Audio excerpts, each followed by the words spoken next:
Sai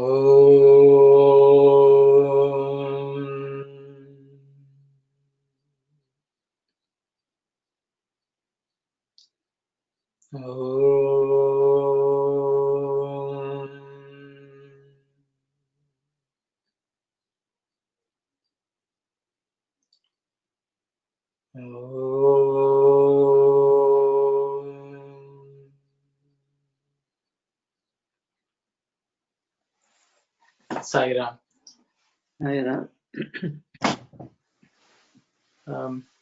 It's 2 weeks since we met last time. So I'll just go over some of the topics we discussed. The Swami is talking about the Jiva merging in the Paramatma and how we lose everything, our individual separate identity, when we merge with the Lord. How the Jiva, who was actually a part of the Paramatma, an Amsham, removes everything, loses everything else, and rushes towards the Lord and merges in the Lord. Just like the rivers go and merge in the ocean. And when we reach the ocean and merge, we lose our separateness, a separate identity. We will lose the I-ness and minus, and we take on the qualities of the ocean itself, and then we will be one with it. These were the thoughts which we left last time, it was 2 weeks ago. I found the topic itself very appropriate, because I don't know whether you all realize 90th birthday theme was proposed to be happiness is union with God. That is the celebration of this year. And I don't know whether it's coincidentally or it's Swami's wish that we are talking about union with God as the topic just 2 days prior to Swami's birthday. And I have to say this study cycle itself has become a celebration of Swami's birthday, in line with the theme which the organization has adapted for themselves. And those are my words as an introduction for today's discussion. We can go into the discussion proper. Sai Ram, Sister Kalyani, please go ahead.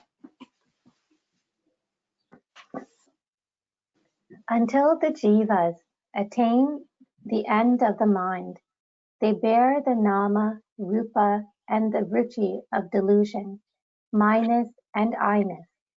When the jiva nears the sea, these characteristics begin to disappear slowly. When the gunas, as well as the mutations of the mind, are destroyed, then one can say that union has been accomplished with Brahman. How can the Ganga, which has emerged with the ocean, be sweet? If it is said that one has merged in Brahman, he should not have the 3 gunas, nor any taste of manas. Such full union is known as Sayujya Mukti. Thank you very much, sister. So Swami is giving us a definition of what exactly Sayujya Mukti, which is complete union or merger with the Lord. And Swami says the characteristic of that is that we will not have any of the gunas or the mind which will separate us or have something different from God himself. So with those Brahman, I think with those I will just open it up for discussion. Please share your thoughts. Sai Ram.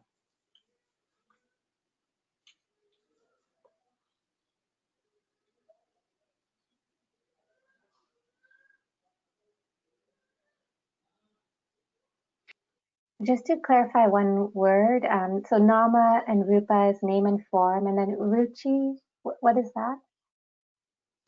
Ruchi is taste. Oh. Okay, so that's why Swami has used the word a couple of times there. Later on also, he says the Ganga cannot be sweet. Then he also says there won't be any taste of the mind. So tasting is actually, I wouldn't even say taste. Even the word sweet, actually, we have to think about it. Sweet here means worldly attractions. Everything in this world is so tasty, and we think that they are sweet. And all that will go away, is what Swami says. This is in Tamil we call sometimes rusi too, for the taste. But I was wondering, the nama and rupa also we are having in Tamil, namam, rupam, and rusi too. I was wondering why that has been italicized. Rusi, that's why I was a little confused by. After the Swami explained about the sweetness and everything, I thought that should be the meaning of the taste. Yeah. They should have italicized all three words, sister. Yeah. But because all three are Sanskrit words, and I think they kept them because I think on the original they have not even translated, so that people know what Swami meant. Because the word ruchi itself has its own meaning. Saira. Thank you, sir.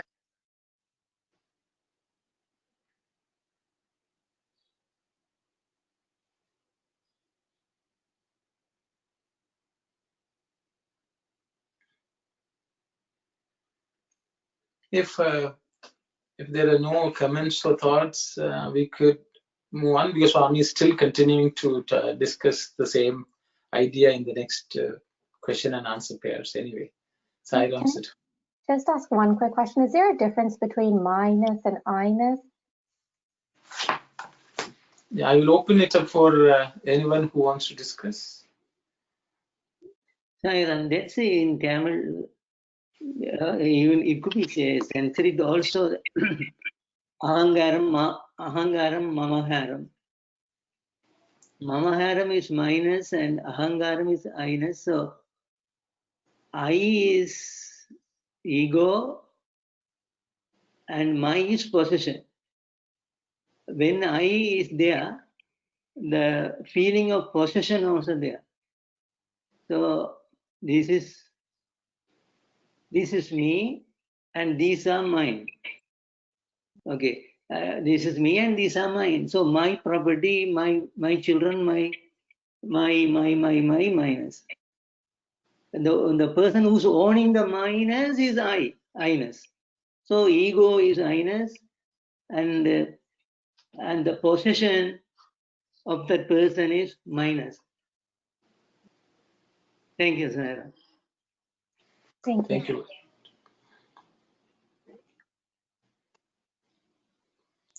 Sairam, that's a really good. I have already heard about the ahangaram we always use. Mamaharam, that is very new to me, the mamaharam, but that makes sense. Minus and I-ness, the possession and the that's a very good explanation. I never knew that the minus is mamaharam. That's a really good point. Thank you, Sai.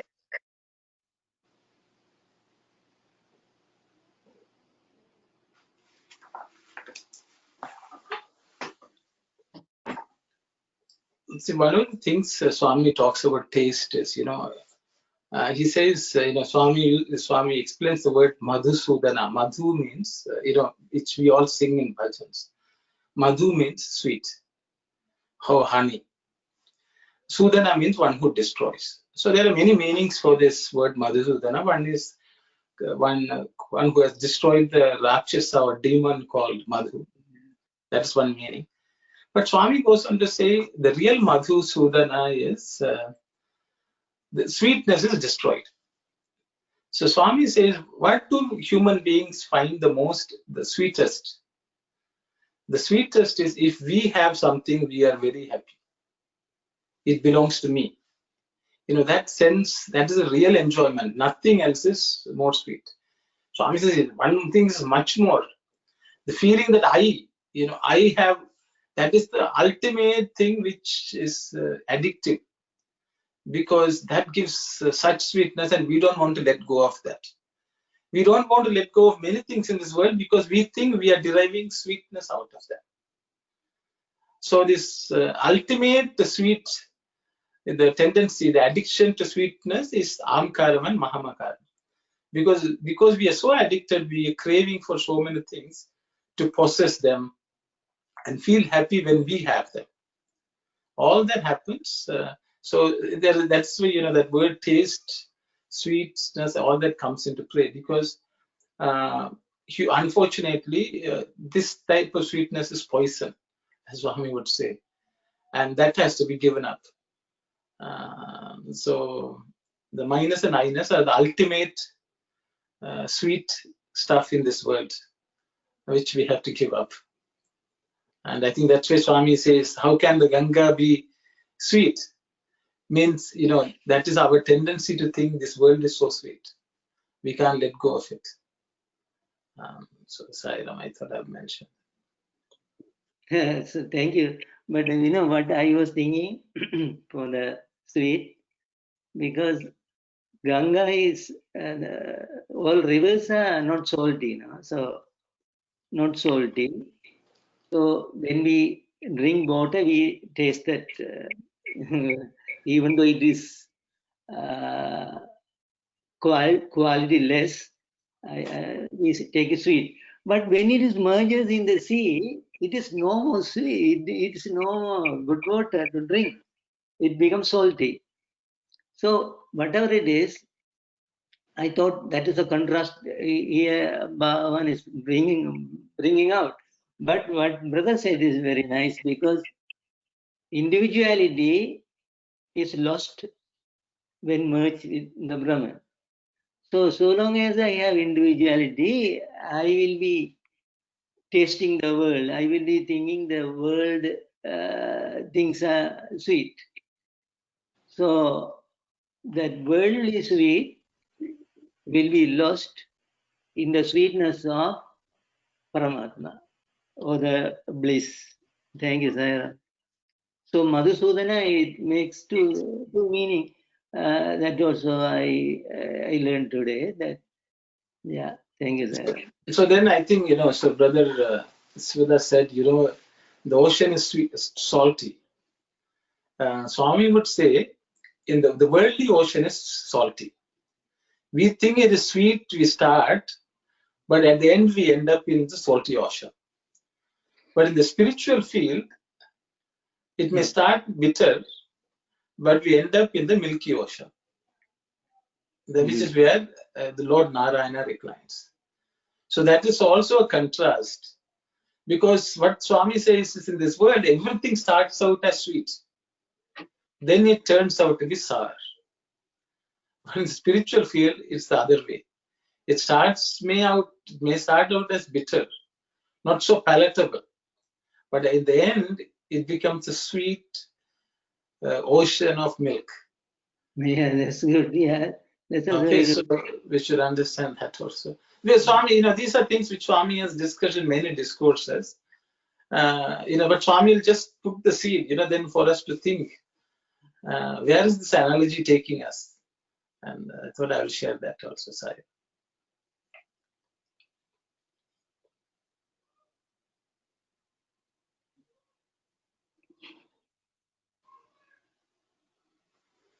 So I think we can proceed, Sister Kalyani. Bhakta. Oh, how grand, Swami. Bless everyone to attain that union. Then the world will really be happy. Swami. What? For me to bless, though, would be to go against the freedom you are endowed with. Take up the sadhana prescribed for winning that blessing. Gain the blessing by effort. That is the way. It is not something that is given away. You do not pray to the sun to make the rays fall on you, do you? Shining is his nature. He is doing it always. Remove the obstacles between you and the sun, and the rays are on you. So too, keeping the obstacles of delusion, minus and I-ness, between you and the rays of grace, what is the use of complaining that they do not fall on you? What can the rays do? Thank you very much, sister. So as you can see in the question, the Bhakta, Swami says, blessed everyone, blessed are everyone to attain, bless everyone to attain that union. And then Swami said, then the world will really be happy. So as you can see, the theme of this year's celebration is there, happiness and union, Swami. So the devotee is asking. So then, see, if we have to celebrate this year and this theme, how we should celebrate, Swami explains in the next paragraph, his answer.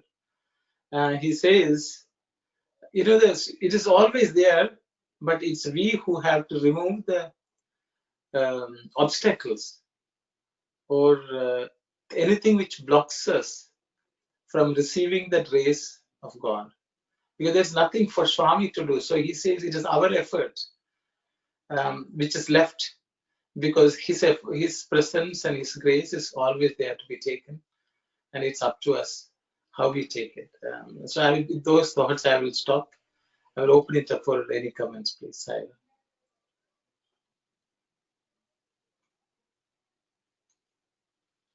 Brother, I just bring something here, which you stand for testimony. You stand testimony for this paragraph. Actually, you know the karma principle.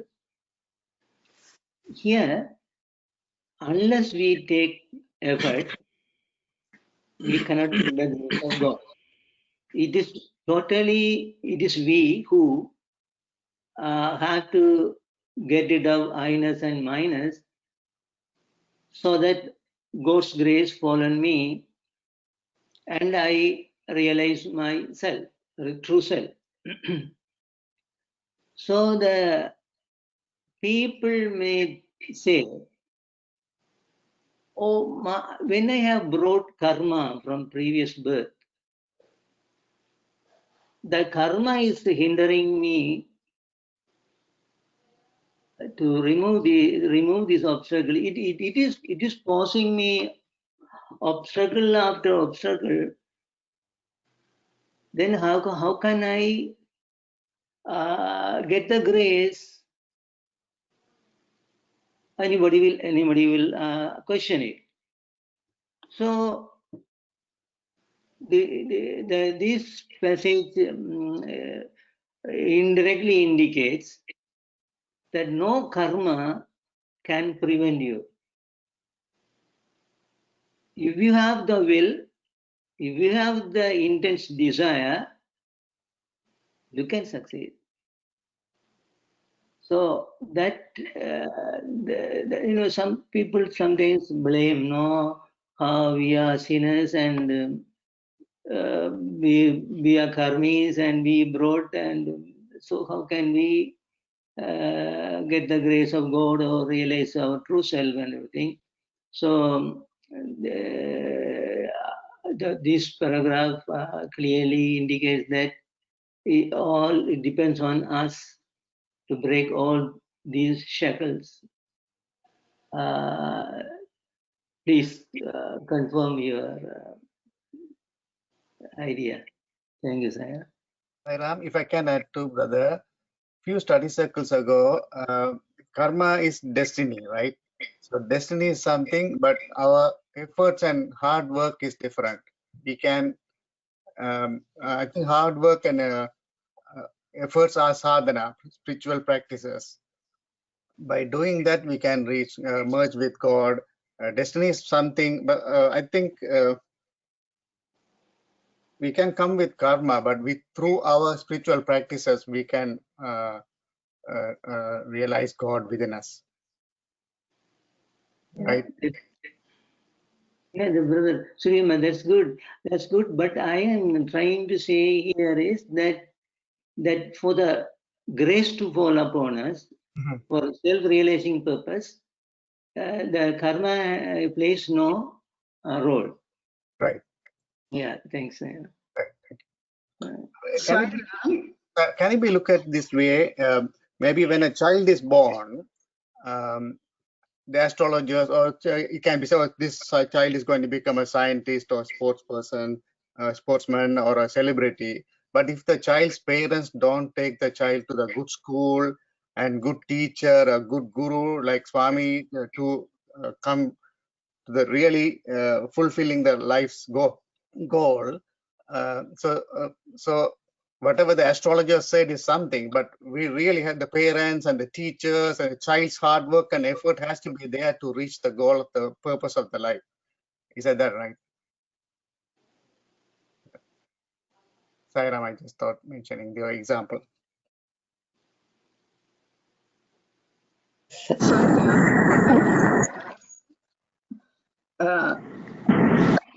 Maybe another brother is trying, and then he can go first. Sairam. Yeah, we can make the effort and we can do anything, but we have to have the divine help. That if God grace is with us, we can achieve anything. That Swami says that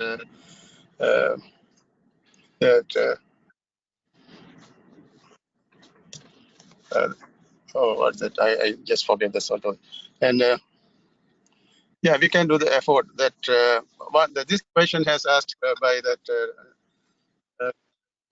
Sri Sai Baba that so many people are coming to you, Swami, that all kind of get that liberation. So that point that Sri Baba said, see that mango tree, that a lot of flowers are coming up, and it's not all the flowers come in ripe and sweet mango. Very few of them are. According to that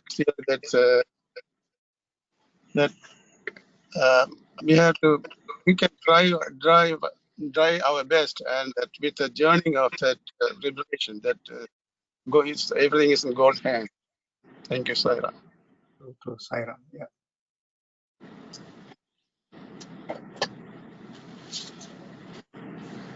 Also, it's effort. Effort, okay.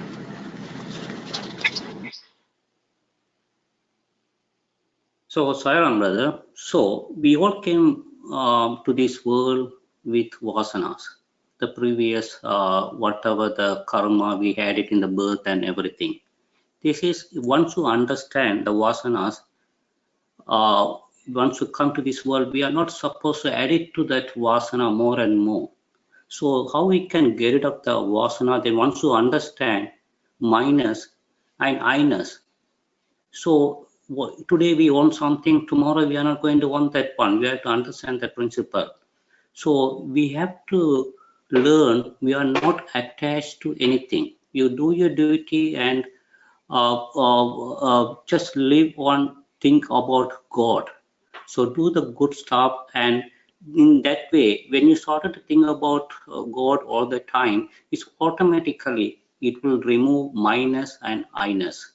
So God grace always there for everyone. He doesn't differentiate the people. So up to you how you getting the knowledge, how you do the devotion, then you can achieve the God. And it's like a mother giving the food to the kids. Kids supposed to eat.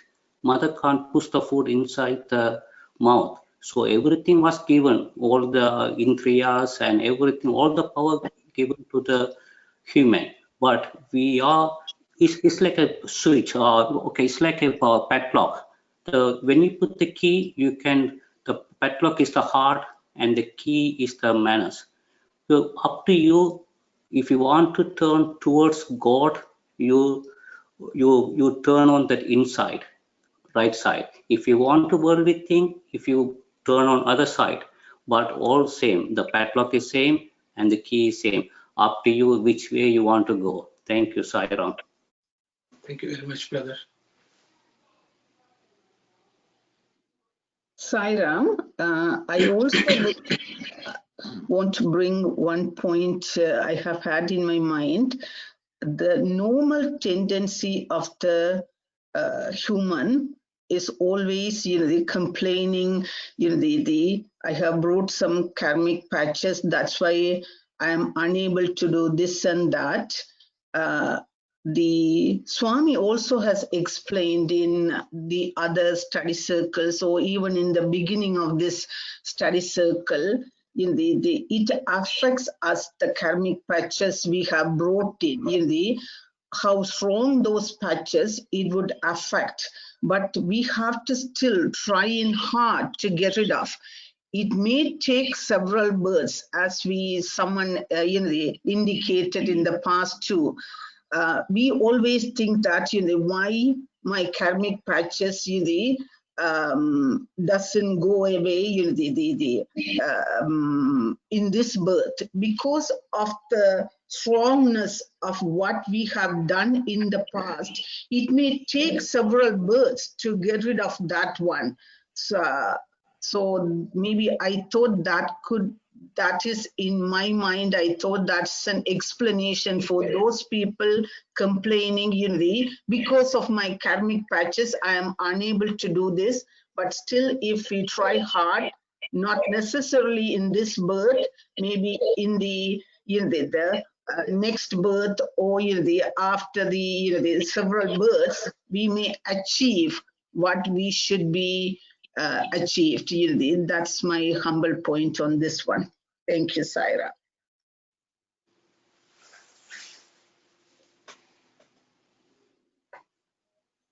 Thank you very much, sister. Anyone else has something to say, please?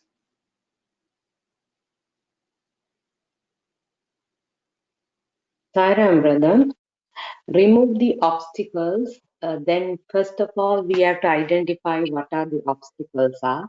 So, based on the discussion, if they think that is the pain or the sorrow is the obstacle, then in spirituality, we have to see both happiness and the pain or sorrow as equal, and you have to see in that also the divinity kind of.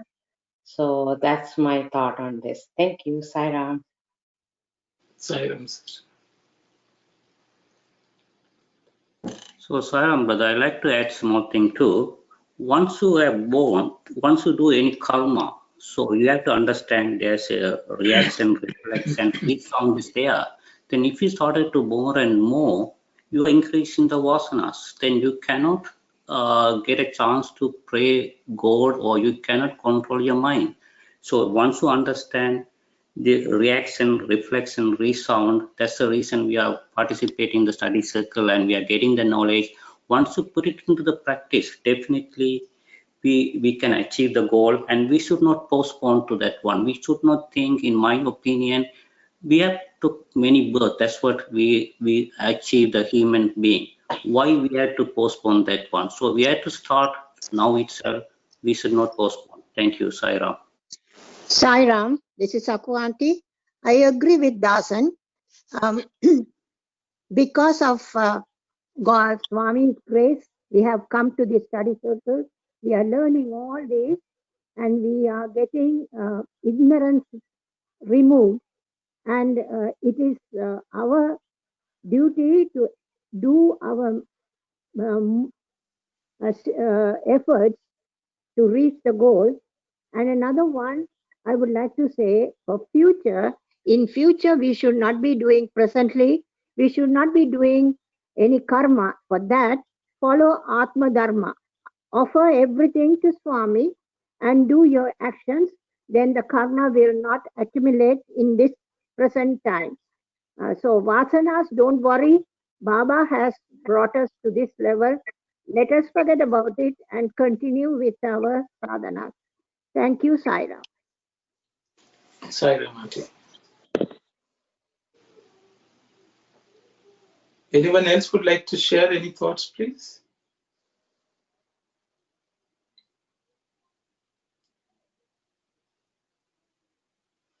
Okay, I will just share, because when everyone was talking, some thoughts cropped up in my mind, so I thought I would just share them. Anyone else has something? Okay. I think the first thing was Swami, in this paragraph, Swami is only talking mainly about our effort, I guess, in the answer. He says, the obstacles are 3 obstacles Swami has identified. One is delusion, one is minus, the other one is I-ness. And then I think so we have to work on them. Then Swami says the race of grace we have to earn. And for that, there's I'm reminded of one of Swami's talks. Swami says, how do we earn the grace? He says, if you want to fly in a plane, you have to buy the ticket. Okay, the plane will be there, but you have to buy the ticket to go. And the ticket is grace.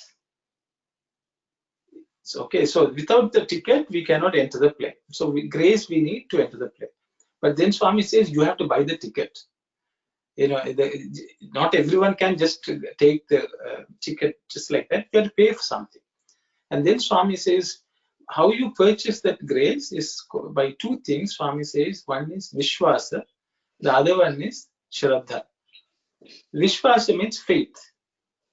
The second one is Shraddha. It means it should not be unswerving. It should be steady. Shraddha means a steady faith. The steadiness and the faith through which we can earn the grace of God, Swami says. So I thought I would just mention that. Then the third one is, I think everyone talked about in this birth and so on. We may not be able to reach. As soon as we come to understand that we are not the body, this worry about this body, in this birth, in next birth, all that will come. We should understand that we are the Atman. We are just donned this robe called the body. It's like, today I'm wearing this pair of clothes, and today I have to do something. The pair of clothes can always be changed. So then that's only if you identify only when I wear this clothes, I have to achieve something, I have to do something. If you start thinking like that, then the problem comes. So I think we should just throw away this idea of this birth, next birth. We should think we are the Atman, we should travel on this path. The body will come and go, no problem. Let's not worry about it. Any progress we make will continue. It's like, when you start some work, if you may be wearing a piece of clothes that may be torn, you may have to discard it. It may get so dirty and unusable, you have to discard it, wear something else and continue the work. So I think in this path of spirituality, the work continues on and on until we achieve success. So the birth is not nothing which will stop us. But I think the most important thing is, once we think that we are the Atman, both I-ness and minus are also gone. So I think we should work on that. So we will not be worried, okay, in this birth and so on. I think once the job has started, it will continue. That's an assurance Swami has given, that no effort will go waste in the path of spirituality.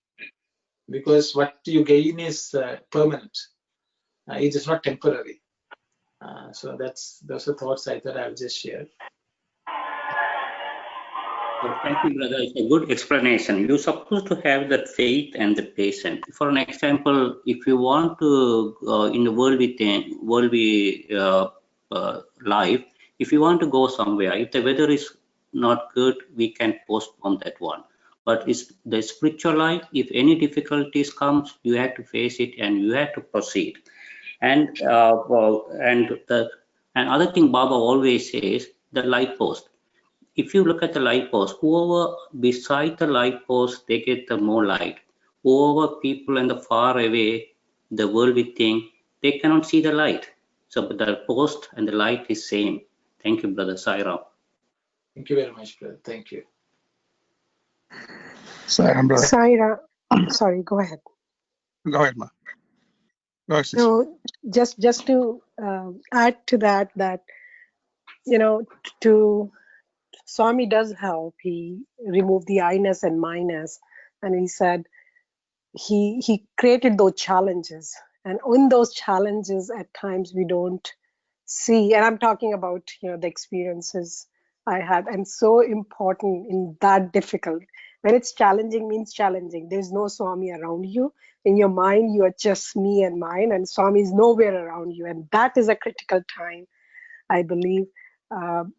Again, talking from my experience, that remembering him and the satsang, people, you go to people who will help you to retain that faith and those vishwas, and that firm determination that no, I'm on this path, I'm not going to deter whatever happens.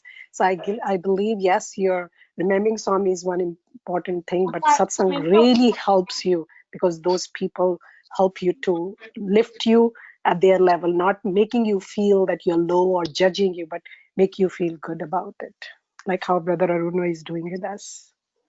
Sorry, Sairam. Sairam, sister.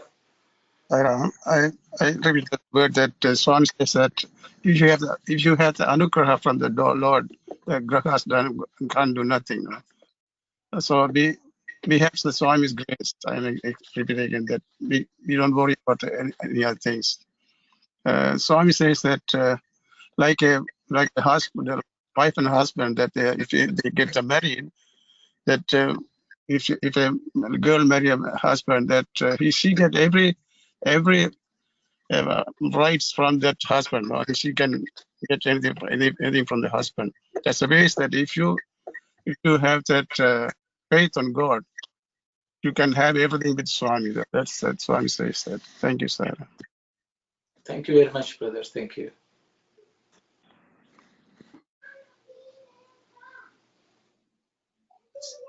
So if there's, yes, sister. One question: when Swami says Shraddha, like I have a general idea of what faith means, like faith in God or faith in the belief that we are the Atman.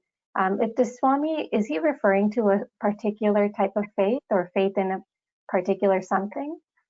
So, the faith, faith in the path, faith in the Lord, faith in your effort, faith in the Guru. Swami, so if a simple example of Shraddha, Swami says, is if you want to climb a ladder.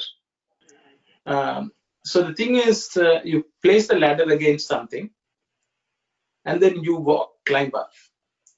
So Swami says the ladder is, the bottom of the ladder, Swami says, is faith. Shraddha means that ladder should not shake.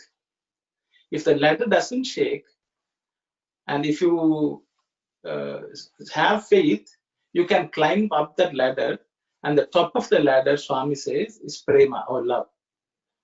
So you will not get that love if you don't start from the place of faith, and then you keep the ladder steady, which is Shraddha, and then you climb up.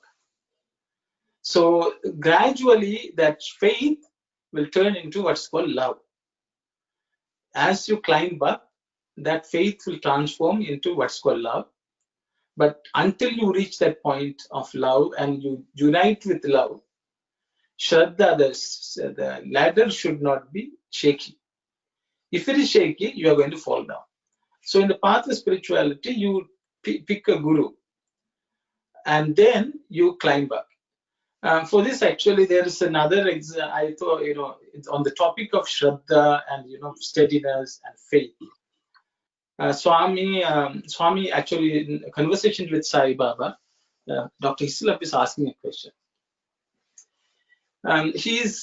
So when someone comes and says, Swami, we are part of Aurobindo Ashram. There's Mother Aurobindo. She's also divine, and then you also divine. Can we believe that both are divine? So this is the question that person is asking. Then Swami goes on to say, look here, there are two things one can do. In the first instance, if you think everything is divine, everyone is divine, that is one path. So there people will say, oh, that person is also divine, this person is also divine. You can't be choosy in that process. Then you have to treat everyone in this world as divine. Okay, that is one path. That means you have attained the goal. If you have not attained the goal, you take one guru and stick to that person. Because you have not reached the state where you can see divinity everywhere. Your mind is just deluding you into thinking. Because to understand the divinity in one thing, or one form of God, or one path, you need to progress. It's something like this. Okay, you have a recipe, and you are going to cook. You start cooking, looking at one recipe, and then suddenly you think, oh, I saw another recipe, and you put this aside and take another recipe, and then try to cook with that recipe, and something doesn't match. Then it's all mixed up. At the end, the dish you get is neither this recipe nor that recipe, it is something else. And in that process, it may, because especially if you don't know to cook, if you don't know to, then we have to master something. So Shraddha means you take up a guru, you have total faith until you master what that person is telling. Because that is why if you have multiple masters, multiple people giving orders in an organization, nothing will be achieved. So that's why you have to have what's called single command. So you need to have the leader. Only one person can give the command in an army troop. So in anything in life, we have to take one and have faith and then proceed. So Shraddha is faith in one guru, one form of God. It's not that this form is better than that form. No, absolutely not. All forms may be good. But when we travel the path, we should take one and fully dedicate ourselves to following that. But sometimes what happens is our own impatience gets the better of it. So we will say, oh, maybe if I go there, it will be better. It's like that. You can see in driving in the highway, you can see some people will switch lanes. They will think this lane is going fast. Then they will say, oh, it's blocked. Then they will switch to the other lane. Such people cause accident for themselves and others. So spiritual journey is also same. So that's what I hope I answered. That is my understanding again. I will not say that this is right, but it has worked. For me, it seems to work, so that's it. And Swami has explained this in many places. He says, whatever it is, you should continue. That's why Swami will say, if you're a Christian, become a better Christian. If you're a Muslim, you become a better Muslim. If you're a Hindu, you become a better Hindu. You don't have to switch. Then you will not get anywhere. So those are some of the thoughts which I thought I would share. I hope I didn't spend too much time. But I thought it's very important for us to understand. Because otherwise we will just waste time. Is my view, Saira. Anyone else would like to share any thoughts, please? So, Saira, brother. So the faith and the patience is the fundamental important thing for the spiritual sadhana. For an example, we can take Harichandra. So he has a faith in the word. And the Prahaladans, names of Namasvarana, he has the faith. And so faith is the faith. If you have in one guru, don't change whatever brother said. Any difficulties come, stick with the same guru. So second thing, I'm praying so many years, I'm not achieving anything. So if you have that kind of thinking, you are failing. So you have any difficulties comes, have that faith and patience. That is important for the spiritual sadhana. Thank you. Thank you very much, brother.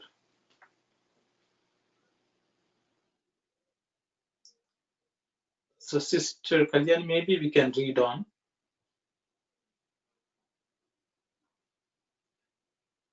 Bhakta, that is as good as saying that we must remove all traces of I-ness and my-ness from our mind. Swami, what do you say? Why do you say as good as saying? I am saying it emphatically, over and over again. If you seek the rays of grace, try and remove the obstacles. Remember, even if you do not strive for it now, you will feel the urge sometime later. You cannot escape that urge. It has to happen someday, the shuffling off the coils of delusion. Why postpone the day of joy, the day of liberation? Strive from this very day, nay, this very minute. You may leave now, my boy, but come again. I must tell you one more thing. Do not go to extremes. Be steady. Be patient. Sai Ram, sister. Thank you. So Swami is further urging us, and actually some of the things which we discussed, Swami is again re-emphasizing, telling it again and stressing on it. And he is given clear guidance as to what we should work on and how we should work on, what's our attitude. So as he says, be steady, be patient. I think both we have discussed. So I will stop here. If anyone has something to say, please do so.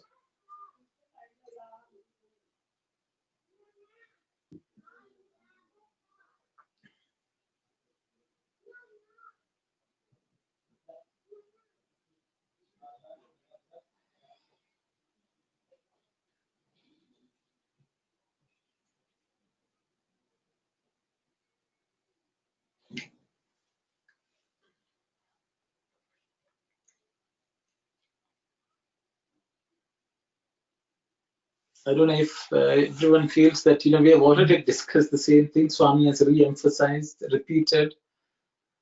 So if everyone is okay, we can move on. I will pause for a few. Sairam, brother, there is one thing, do not go to extreme. Then what is the strong faith and where is the difference is coming from, please? Anyone else would like to share, please?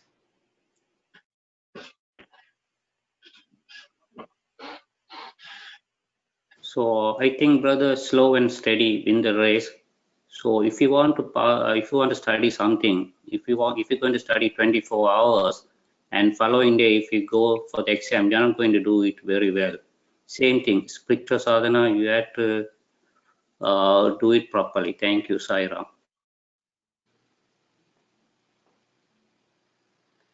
Swami, I was just in the Telugu. Swami has said, Prayatnamu matramu tivramuga vaddu. Tivramuga vaddu. So it should, Swami says, because sometimes Shantamuga prayatninchu. So the thing is, sometimes we hurry. When Tivra means it has been translated as extreme, means don't clutch it so hard and you say, I have to achieve it today. If we go that way, it will not come to us. Because there the mind has taken over. The mind says, I want to have it today.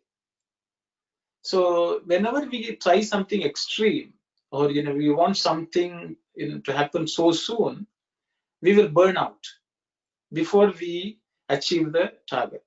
That's why Swami said, Shantamuga prayatninchu, means be patiently make effort. I think which Brother Dasan has already talked about. I think Shirdi Sai, as Swami Shirdi Sai, Swami used to say Shraddha and Shaburi. Saburi is patience, Shraddha is steadiness.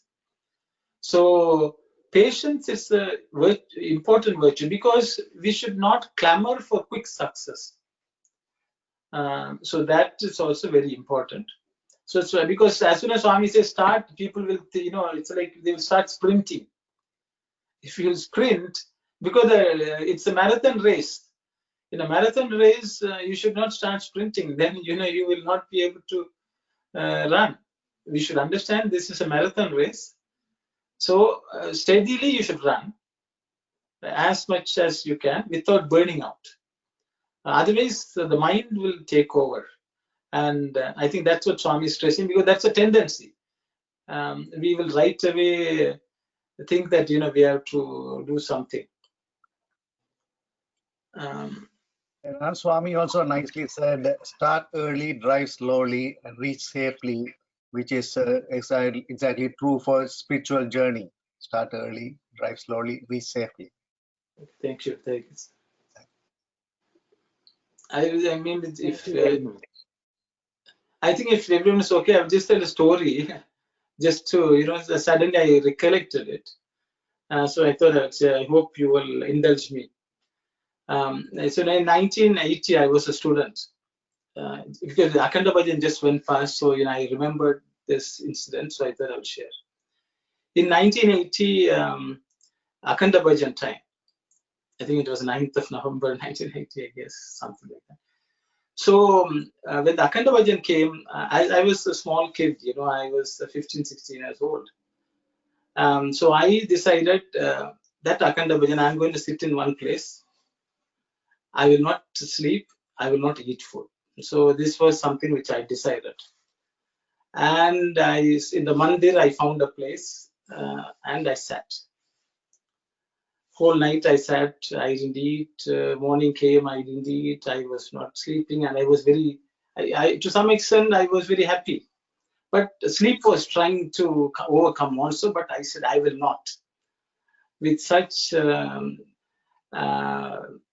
almost clutching it very hard, I was hungry, I was sleepy, but I thought, no, I will stay, because that's what Swami will be happy about.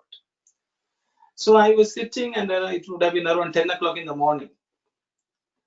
And I saw suddenly Swami come for darshan, morning darshan, and Swami stood there in the veranda and he was looking at, and I saw Swami was looking at me also.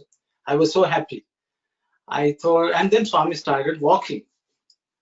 So I thought, see, great rishis have done tapas for so many, years, foregoing food and sleep.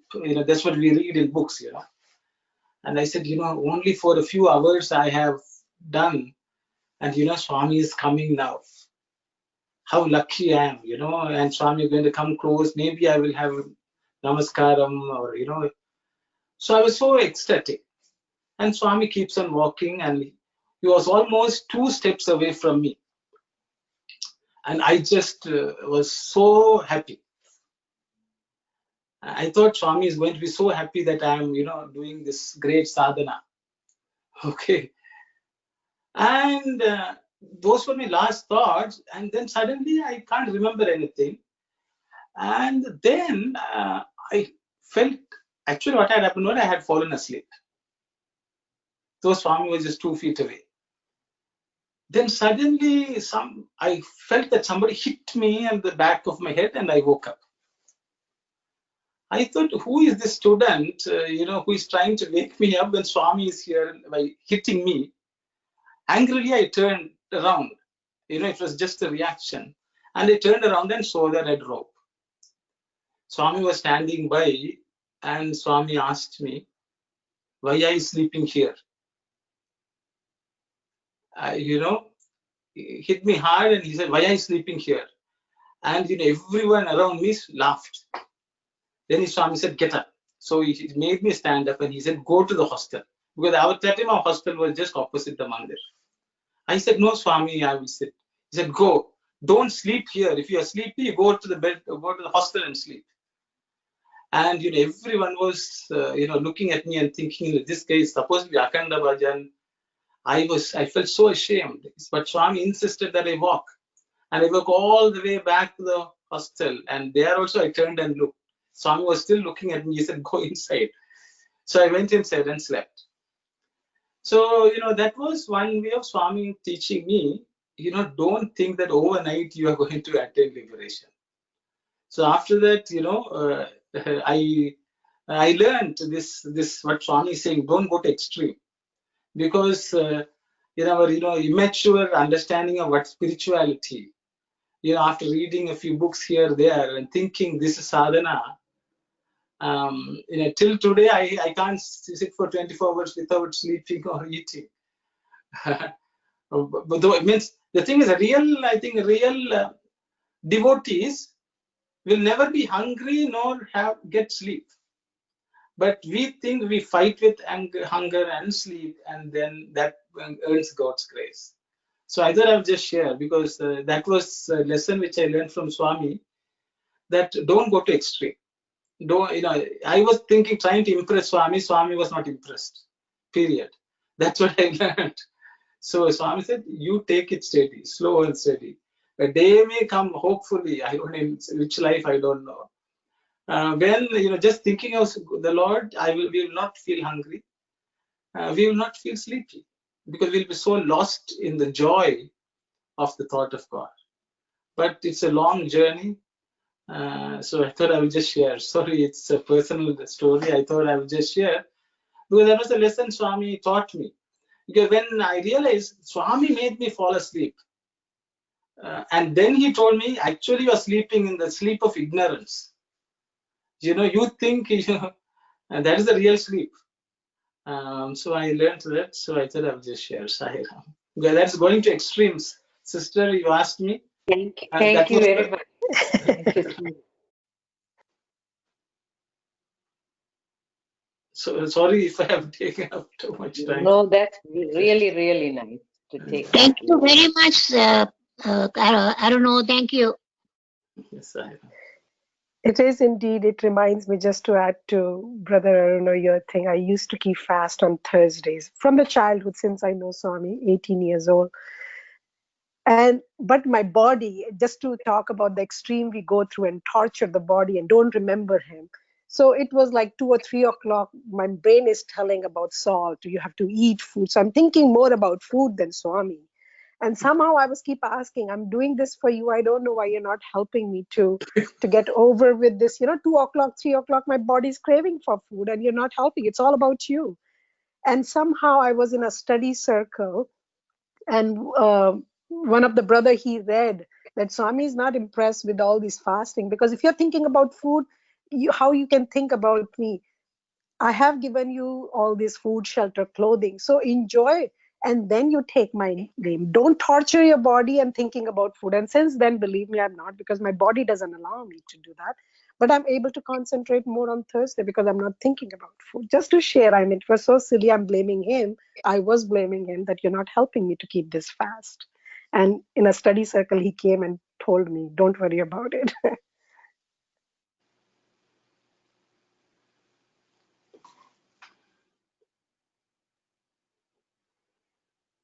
Okay, if everyone is okay, maybe we will move on. I think so Swami has nicely talked to us about union with him and how we should go. And I think this itself, we may think it just happened. It is as if Swami planned long time ago that during his birthday we should discuss this as a celebration of this theme of union. Happiness is the union with God. Sai Ram, Sister Moa.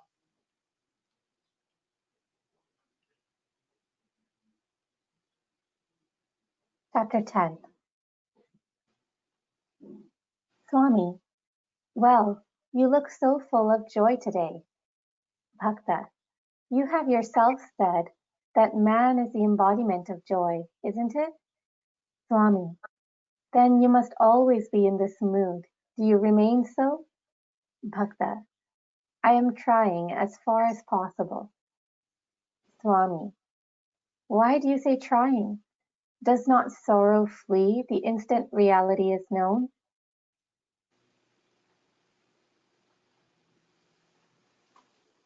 So now Swami is talking about joy, happiness, I guess. What is the real happiness? So Swami says, the devotee says, we are the embodiment of joy. Then Swami says, you must always be in that mood. Then Swami asks the question, do you remain that way? And Swami doesn't want us to try. And he's asking a question, doesn't sorrow flee the instant the reality is known? It's a question which Swami wants us to think about, I guess. So I will stop here. I will open it up for any thoughts of yours, please, Sai Ram. In one of Swami's birthday celebration, Swami mentioned many devotees are wishing me happy birthday. And he said, I'm always happy. I want each and every one of you to be happy. Sai Ram. Sai Ram, brother. Sai Ram. What is happiness or joy means?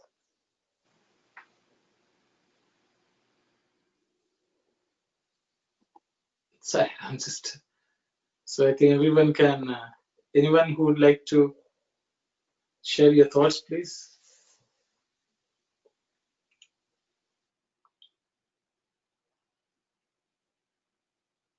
Is it Sukha and Shanti?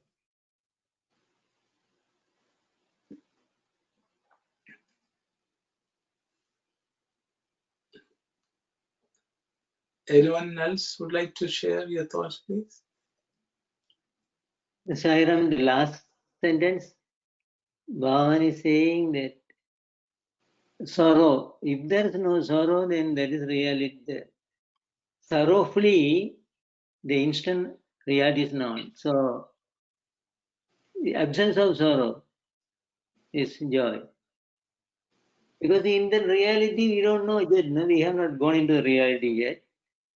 So, those who have gone into the reality, and we can see the jnanis or paramhamsas, and they were Swami, for example, Swami is God, let's say. Their mood is totally different. So, we don't know what is happening in that state, but no sorrow is there. Sorrow is not there. There no worries. No worries are there. It is a state which we have to yet to go and see, experience later.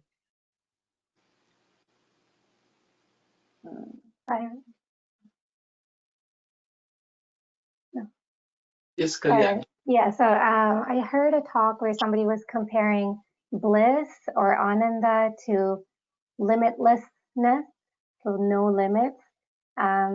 Essentially, because there's sorrow only because there are limits. Everything in this world has a limit.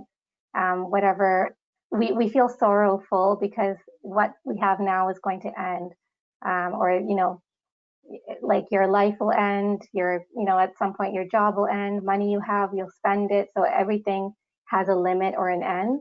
So limitlessness is bliss or joy. Saira, I have a very simple question. What is the difference between the happiness and the joy? In the spiritual parlance, maybe maybe the worldly things we always say happiness, and maybe in the spiritual parlance we use the different word in the joy, or there's a real difference between the happiness and joy. Because one of our center students that asked, maybe in one of the Swami's teachings, embodiment of joy, then what is the difference between the happiness and the joy, maybe even for me, that was the question, what is the real difference between the happiness and the joy? Maybe we use the same thing one for worldliness, one for spiritual, or is there any other difference between the happiness and joy? Thank you, Saira. If someone cleared that point, that would be useful. Thank you. Okay. So I will, the word Swami has used in Telugu is Anandam. For the word joy, Swami has used the word Anandam, which is joy. Generally for word happiness, the word in Sanskrit or any Indian languages is called Sukha. Sukha is generally translated as happiness in English. Ananda is translated as either joy or bliss. The Sukha or happiness in this world has an opposite called Dukkha. That means sorrow. Sukha has an opposite quality, whereas Anandam doesn't have an opposite quality. So only in the dual world, when you have the switch going back and forth between Sukha and Dukkha, there is an oscillation. It's not lasting. The Sukha or happiness in this world actually is not lasting. But when we are looking for Sukha, we mistake it to be Anandam. See, we think that is because we have not tasted Anandam. We think Sukha is real bliss. That's common, so we look for comforts, we look for possessions, we look for anything which is pleasing to the senses, and delude ourselves that it is Anandam, because they are not the sensation does not last. Because it does not last, it is impermanent. So that is why Swami would say the real happiness is actually bliss, which is what we are really looking for. But it's like somebody who wants water looks at the mirage and thinks, oh, there's water, and so happy and runs. And when they run there and then they find there is no water, they feel sad. Swami said, this is the nature of this world. We think something will grant us happiness and go after that. Spend our entire life on that. And then when that thing is achieved, then we find, oh, this is not what I really bargained for. And then, it's in everything in life, somebody wants a spouse, they will think, oh, the spouse will give everything. And then they will say, my God, this is not exactly what we bargained for. A mother will say, I want a child so badly, they will get a child. They'll think everything will be so, happily ever after, that's what we all read. And then we will think, my God, how to deal with this child. We want a job, we will run, and because the salary or something will go and think it will give us great joy. Then we'll say, why did I take this job? In this world, the problem is all these are essential as part of our living, but we should not look for joy in these. Swami says, joy is that which will always last forever. At the same quality, it never diminishes. And that's what Swami says, the sorrow and all this will flee once you know the reality. And so know your reality, Swami says. I hope I didn't talk too much. I hope, Sister Ananti, that answered your question. Long-winded. Yes, exactly. It's a very good explanation. I have had in my mind too, when the student asked me, we also, I was trying to explain, but this is a really good explanation. Thank you, Saira. Can I add something? We just had Sister Geeta Mohan Ram. I don't know if you have heard about on Ladies' Day, who's I think 4 or 5 generation has been with Swami. And she, in her talk on Ladies' Day, she exactly mentioned about, for kids' knowledge, she was saying that how Bhagawan took her mom, just to give confidence to women. It was on the Ladies' Day. So she was saying how Bhagawan has said, though ladies should take care of the home and all of that, but at the same time, when it required, you have to step out and take care of, and in that process, just to cut the story short, her mom has to drive to a joy factory. Swami said to Sister Geeta Ram's mom to drive me to a joy factory where Swami has to do inauguration. And there Swami said, real joy, you all have to really be joyful. And joy is, we all know that, I'm just repeating, Jesus first, others then, and then yourself. When you live that lifestyle, you always be happy. And I think that's what Brother Aruno is saying. Then you will be always Ananda, because you're putting Swami or Jesus first and others and then yourself. That is a real joy. Sayram. So Sayram, brother, I like to tell a story. So if you're first in your life, mother is giving the love to the son, for an example. So he's learning the love. So once he get married, he's giving the love to the wife. That also conditional. Once you have that son or daughter, then he comes home and see without any expectation, selfless. So all the five senses work towards him. And he give the love. You can understand all the 5 senses. That's the only time all the 5 senses work towards and give the love. But now I'm coming to the bliss. So for example, brother, I'm sorry, I'm going to take you. Last time you went to Puttaparthi, I saw the wonderful picture. I think that's the last visit maybe to the Bhagawan. And you wanted to ask so many questions maybe. And you didn't expect that you are front of the Bhagawan with the rose. That time, all the five senses were towards inside. Your words doesn't come out. That if you look at the face, if you look at your eye and Swami's eye, it's like talking so many things that moment.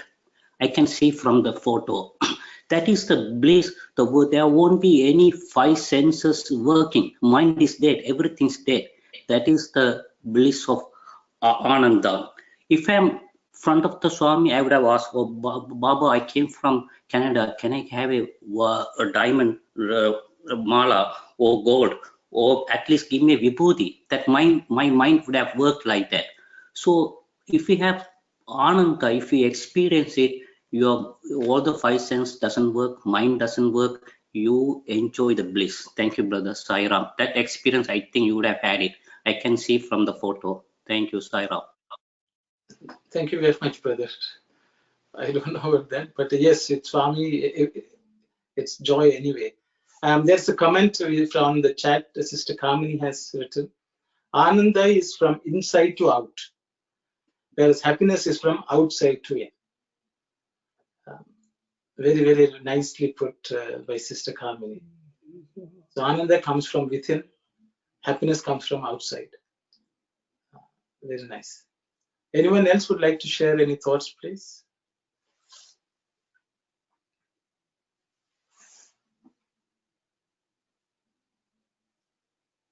So if there's no thoughts, no questions, no comments, it's 10:12. I think we reached the time for the day. It was wonderful, and I wish you all enjoy a blissful Swami's birthday with Swami's thoughts. Sairam, I just wanted a couple of announcements here, please. Yes, yes. Tomorrow, Brother Aruno giving a talk in Ottawa Center. So that's from 10 to 11:30. You can join on YouTube, of which I will share it later, because I am giving this announcement at this point because of there are too many events are taking place. So I will be sending out soon the details. And tomorrow we are having a Region 2 Swami's birthday celebration. It's from 3 to 5. So I wish everyone to join for that, to hear the Swami's others people's experience and teaching. They're going to, all the centers going to share it. So please join on that too. And thank you. I'll see you tomorrow. Thanks. Sairam. Sairam, sister. Sairam. Sairam. We'll close the study circle with Samasta Lokam Shanti Shanti Sairam. Sairam. Om Samasta Lokha Sukhino Bhavantu. Samasta Lokha Sukhino Bhavantu. Samasta Lokha Sukhino Bhavantu. Om Shanti Shanti Shanti. Sairam, everyone. Sairam, and happy birthday to all of you, to Swami who resides in all of you. Sairam.